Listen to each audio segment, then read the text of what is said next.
Alrighty, so today I'm going to do a painting inspired by a vision that I saw during my last acupuncture session.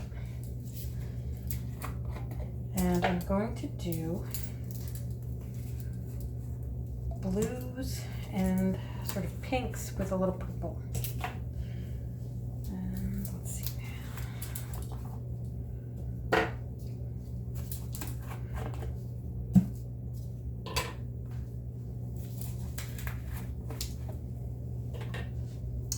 I'm going to do an infinity pour, and I'm going to use Artist's Loft Acrylic Flow Metallic White. Actually, that's not an acrylic flow. That is just their straight up acrylic.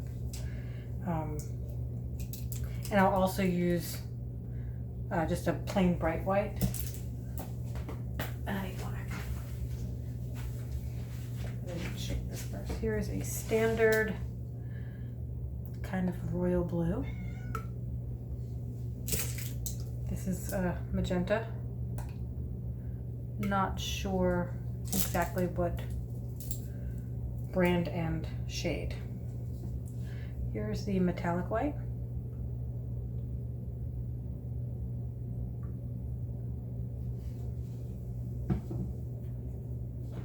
That's gonna be all I use of that.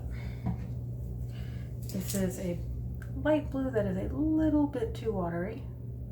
It is just a custom mix that I did a while ago. I go with some pink. I think this is actually called bright magenta or light magenta, Artist Loft light magenta. Just a regular white.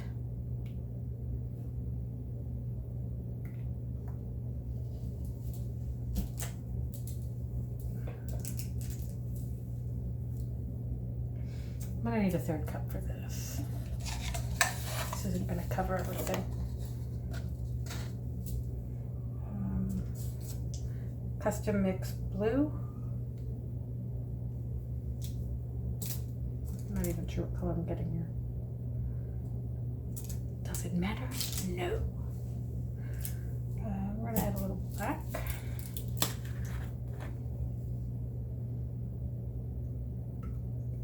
Just a little bit. And a little more navy blue to this one. Not navy, royal blue. We're gonna go with pink in this one. Ready? And then this next one, I'm gonna go with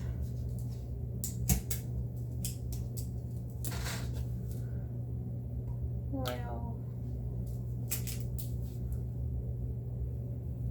magenta, sorry, light magenta, white,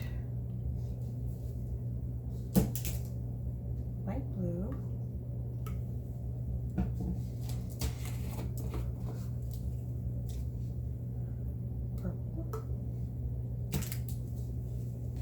a little tiny bit of black, more pink. I'm sorry, I keep calling this pink.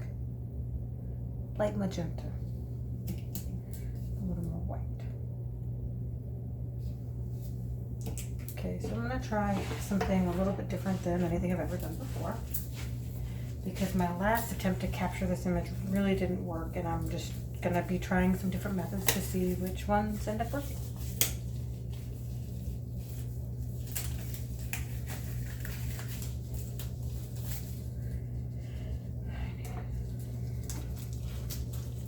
So my last attempt, I tried to use some Floetrol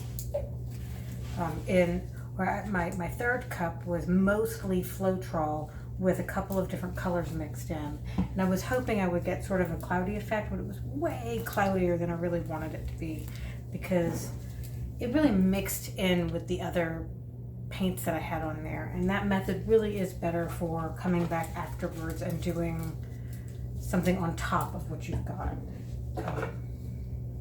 And I'll just have to play with that and get better at it. So, off screen, I'm just doing some pickup. My bottle's all out of the way. And this also lets the paint sit for a little bit. As you can see, there's already a lot of cells forming in here, and that's because I shook them earlier. If you don't want as many cells popping up at this point, you want to let them sit longer if you're going to shake them. But since these have been sitting for days, I felt the need to shake them so that I didn't end up with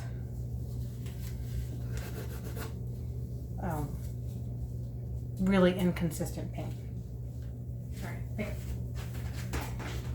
Pick up, everybody do their part.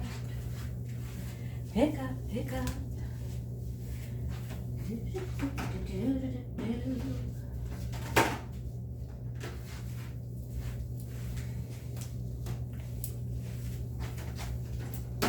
I should pause for this stuff.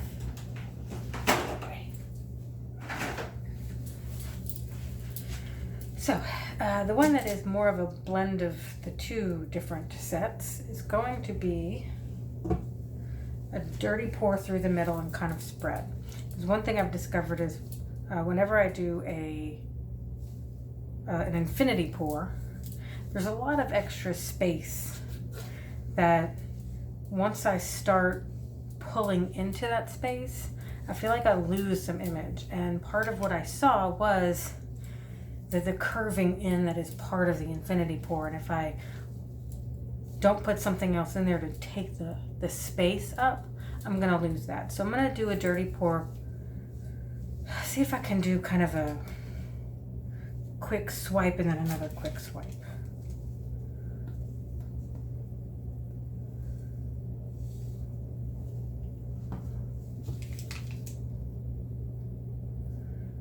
I'm just going to spread this just a little bit. When I get it to the edge over there in the middle, and we're going to call that good enough. Alrighty, here goes nothing. Infinity pour, infinity pour.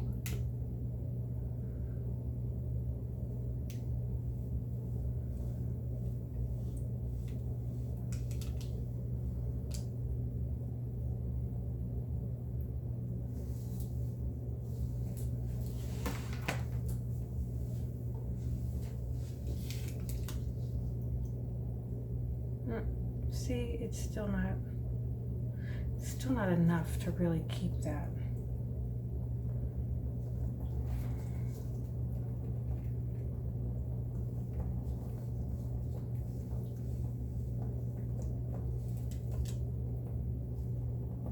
More of this over. I don't lose too much of that black.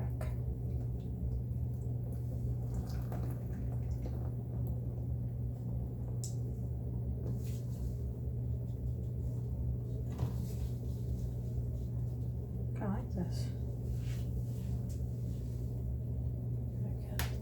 The edges.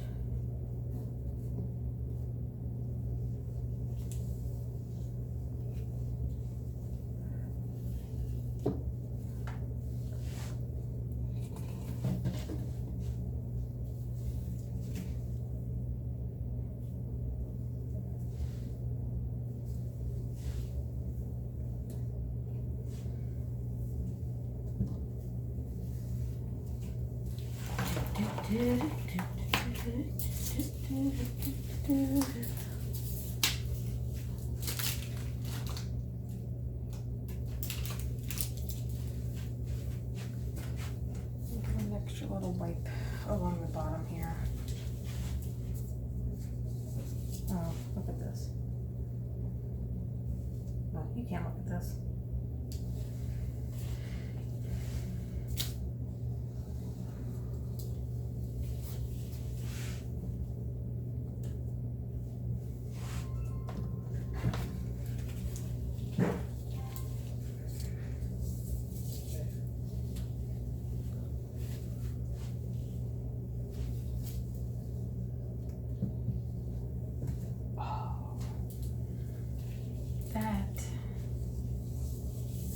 Is not the image that was in my head, but I really like what it turned into.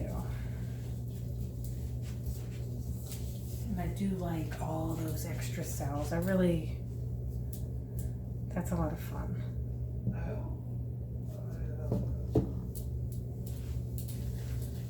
Okay. I'm gonna let this sit and dry for a bit. I really like there's some really cool metallic sheen going on in here. I hope we don't lose too much of that. That's an interesting, very sharp line we got going on there.